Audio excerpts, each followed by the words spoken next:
दोस्तों, लाइट हमारे जीवन का अभिन्न हिस्सा है। अगर इस ब्रह्मांड में लाइट ना होता तो चारों ओर अंधेरा ही अंधेरा फैला होता। और तो और हमारी आंखें भी किसी चीज़ को सिर्फ लाइट के वजह से ही देख पाती हैं। यानी कि बिना लाइट के हम कुछ भी देख नहीं पाते। काफ़ी दोस्त लाइट से कुछ रिलेटेड क्वेश्चन पूछते रहते हैं और हम उनके जवाब देते रहते हैं। आज इस वीडियो में लाइट से संबंधित दो बहुत महत्वपूर्ण सवालों के जवाब हम देने वाले हैं। पहला सवाल ये है कि स्कूल में हमने पढ़ा था P = mv होता है, और हम ये भी जानते हैं कि फोटॉन्स का कोई मास नहीं होता, तो इनका मोमेंटम भी ज़ीरो होना चाहिए। पर ऐसा होता नहीं। पर फोटॉन के पास मोमेंटम भी होता है और एनर्जी भी। सवाल ये है, मासलेस होने के बावजूद फोटॉन के पास मोमेंटम और एनर्जी कैसे हो सकता है। और दूसरा सवाल ये है कि रेफरेंस फ्रेम चाहे कोई क्यों ना हो, तो लाइट हमेशा लाइट की स्पीड से कैसे ट्रेवल कर सकता है। तो बिना वक्त गवाए चलिए शुरू करते हैं आज का ये एपिसोड। हम जानते हैं कि फोटॉन्स मासलेस होते हैं, यानी फोटॉन्स का कोई मास नहीं होता। पर आपको यह पता है कि हम यहाँ पर कौन से मास की बात कर रहे हैं। पर आप में से कुछ लोग कहेंगे कि ये क्या बात हुई, मास तो मास होता है। पर रियल में ऐसा नहीं है।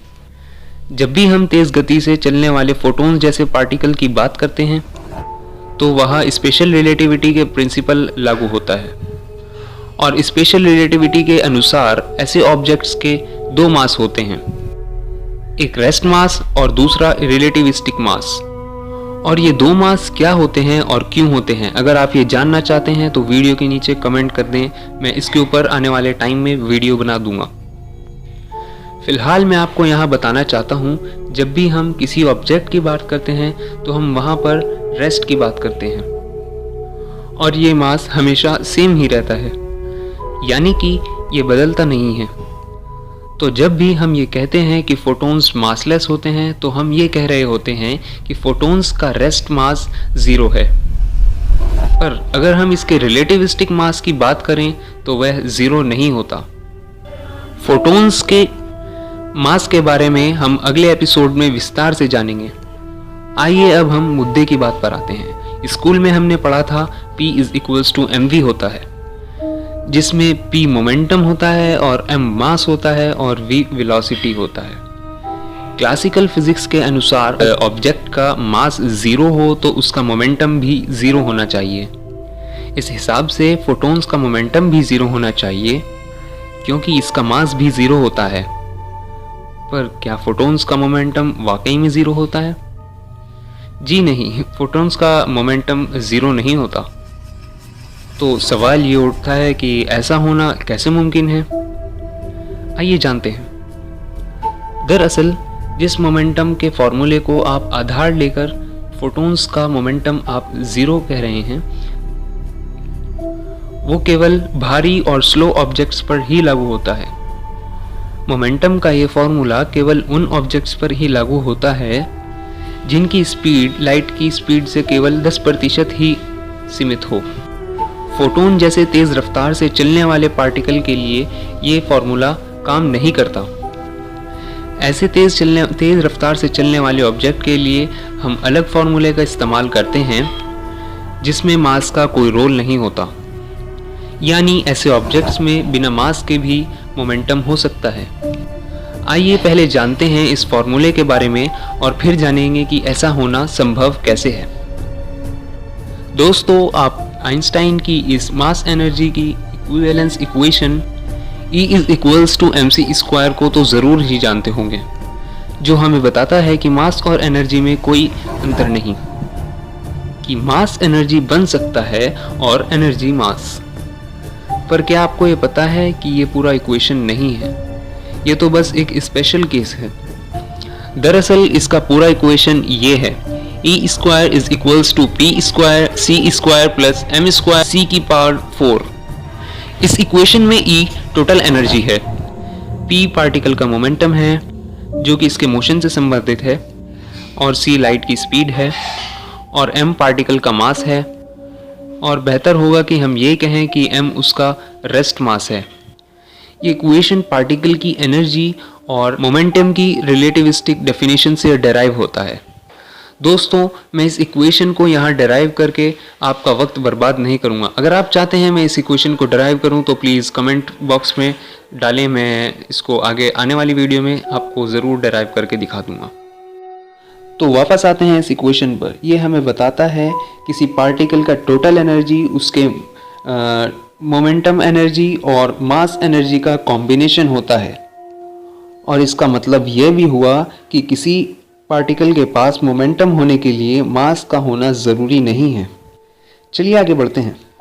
हम मानते हैं कि फोटॉन्स का मास 0 होता है, तो इस आधार पर अगर हम इस इक्वेशन में मास को 0 पुट करते हैं तो हमारे पास E = PC बचेगा, जिसे हम P = E/c भी लिख सकते हैं। इससे हमें यह भी पता चलता है कि फोटोन जैसे पार्टिकल के पास मोमेंटम होने के लिए मास का ज़रूरी नहीं है, इसलिए फोटोन के पास बिना मास के भी मोमेंटम होता है। तो इस फॉर्मूले से तो आपने जान लिया कि फोटॉन्स बिना मास के बावजूद मोमेंटम रखते हैं। पर केवल इक्वेशन आपको सेटिस्फाई ना कर पाया हो तो आइए इसे बिना इक्वेशन के भी समझते हैं। नॉर्मली हम यही जानते हैं कि किसी पार्टिकल में मोमेंटम होने के लिए उसमें मास होना ज़रूरी है, पर अगर वो वेव है तो मोमेंटम एक्वायर करने के लिए उसे मास की ज़रूरत नहीं होती। एक वेव अपने मोमेंटम को अपने वेविक मोशन के ज़रिए उसे ट्रांसपोर्ट करता है, ना कि मास वाले किसी फिजिकल ऑब्जेक्ट को ट्रांसपोर्ट करके, क्योंकि लाइट पार्टिकल के अलावा वेव नेचर भी शो करता है, तो वेव के प्रॉपर्टी भी शो करता है, तो इसे मोमेंटम एक्वायर करने के लिए मास की ज़रूरत नहीं होती। आइए वेव के इस नेचर को एक साधारण उदाहरण के साथ समझिए। मोमेंटम क्या होता है? साधारण भाषा में समझें तो मोमेंटम किसी मोशन में चल रहे ऑब्जेक्ट की डायरेक्शनल प्रॉपर्टी होती है, जो कि हमको बताती है अगर ये ऑब्जेक्ट दूसरे ऑब्जेक्ट से टकराएगा तो ये उस पर कैसा और कितना प्रभाव डालेगा। जैसे उदाहरण के तौर पर कोई तेज़ी से चल रहा ट्रक अगर रोड पर रखे बैरल से जा टकराए तो हम देखते हैं कि उन बैरल्स का कितना बुरा हाल होता है। अब अगर वेव की बात करें तो जैसे कि मैंने पहले ही बताया, इन्हें मोमेंटम एक्वायर करने के लिए मास की ज़रूरत नहीं होती। उदाहरण के लिए एक विशाल वाटर वेव भी जब किसी बैरल से टकराता है तो मोमेंटम के कारण उन बैरल्स को उनकी जगह से हिला देता है, और वो भी बिना मास पोजेस किए। आपको कंफ्यूजन ना हो इसलिए बता दूं, यहाँ पानी का मास ज़रूर होता है पर इसकी वेव का कोई मास नहीं होता। उम्मीद करता हूँ यहाँ तक आप ये समझ चुके होंगे कि फोटॉन्स के पास मासलेस होने के बावजूद भी मोमेंटम होता है। आइए अब चलते हैं दूसरे सवाल पर और जानते हैं उसका उत्तर। तो सवाल ये था कि लाइट हमेशा लाइट की ही स्पीड से क्यों चलती है। आइए जानते हैं कि ऐसा क्यों होता है।